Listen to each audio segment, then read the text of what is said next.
ಮುಡಾ ಕೇಸ್ನಲ್ಲಿ ಲೋಕಾಯುಕ್ತ ಪೊಲೀಸರು B report ಅನ್ನು ಸಲ್ಲಿಸಿದ ಬಳಿಕ ಸಿಎಂ ಸಿದ್ದರಾಮಯ್ಯ ನಿರಾಳರಾಗಿದ್ರು. ಆದ್ರೀಗ ಮತ್ತೆ ಇಡಿ ಎಂಟ್ರಿ ಕೊಟ್ಟಿರೋದು ಟೆನ್ಷನ್ ತಂದಿದೆ. ಇದೇ ವಿಚಾರವಾಗಿ ಇಂದು ಕೋರ್ಟ್ನಲ್ಲಿ ವಾದ ನಡೆದಿದ್ದು ಸಾಕಷ್ಟು ಕುತೂಹಲಕಾರಿ ಸಂಗತಿಗಳು ಕೂಡ ಹೊರಬಂದಿವೆ.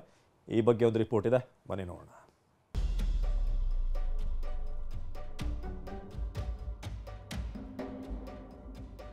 ಇಡಿ ಈಗಾಗಲೇ 300 ಕೋಟಿಗೂ ಹೆಚ್ಚು ಆಸ್ತಿಗಳನ್ನು ರಿಕವರಿ ಮಾಡಿದೆ. ಸಿದ್ದರಾಮಯ್ಯ ಅಂಡ್ ಗ್ಯಾಂಗ್ ಲೂಟಿ ಮಾಡಿರೋದು ವಾಪಸ್ ಬರ್ತದೆ. ಯಾಕೆ ಸಿದ್ದರಾಮಯ್ಯ ಕೇಸ್ ಅಂತ ಹೇಳಿದ ತಕ್ಷಣ ಇಡಿ ಯಾಕೆ ಓಡ್ ಬರ್ತದೆ?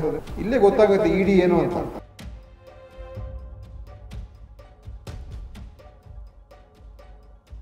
ಮತ್ತೆ ಆಕ್ಟಿವ್ ಆದ ಇಡಿ.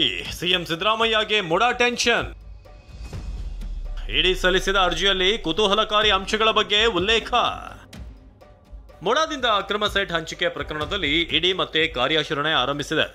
ಸಿಎಂ ಸಿದ್ದರಾಮಯ್ಯ ವಿರುದ್ಧ ಸ್ನೇಹಮಯಿ ಕೃಷ್ಣ ಖಾಸಗಿ ದೂರು ಸಲ್ಲಿಸಿದ್ದಾರೆ. ಇದರ ವಿಚಾರಣೆಯಲ್ಲಿಯೇ ಇಡಿ ಮಧ್ಯಂತರ ಅರ್ಜಿ ಸಲ್ಲಿಸಿದೆ. ತಮ್ಮ ತಕರಾರನ್ನು ಪರಿಗಣಿಸುವಂತೆ ಇಡಿ ಮನವಿ ಮಾಡಿದೆ.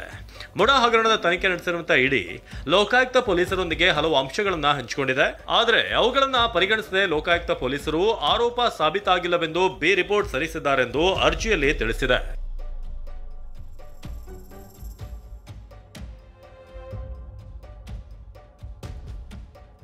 ಡಿನೋಟಿಫಿಕೇಶನ್ ಅಲ್ಲಿ ಆಗಿರುವ ಕಾನೂನು ಬಾಹಿರ ಲೋಪಗಳನ್ನು ಲೋಕಾಯುಕ್ತ ಪೊಲೀಸರು ಪರಿಗಣಿಸಿಲ್ಲ. ಜಮೀನು ಖರೀದಿ ವೇಳೆಗಾಗಲೇ ಲೇಔಟ್ ಅಭಿವೃದ್ಧಿಯಾಗಿದ್ದನ್ನ ಪರಿಗಣಿಸಿಲ್ಲ.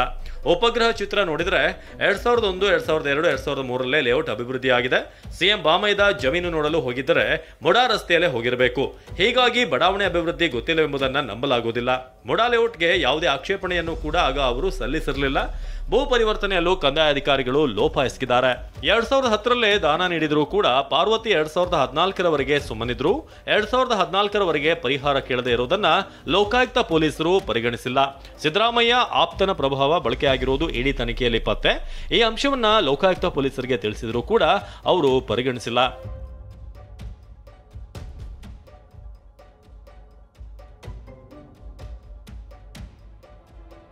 ಈ ಎಲ್ಲ ಅಂಶಗಳನ್ನ ಇಟ್ಕೊಂಡು ಇಡಿ ಪರ ವಕೀಲ ಮಧುಕರ್ ದೇಶಪಾಂಡೆ ಎಂದು ಅರ್ಜಿ ವಿಚಾರಣೆ ವೇಳೆ ವಾದ ಮಂಡಿಸಿದ್ರು. ಈ ವೇಳೆ ಜಡ್ಜ್ ಸಂತೋಷ್ ಗಜಾನನ್ ಭಟ್ ಇಡಿ ಪರ ವಕೀಲರಿಗೆ ಪ್ರಶ್ನೆ ಮಾಡಿದ್ರು.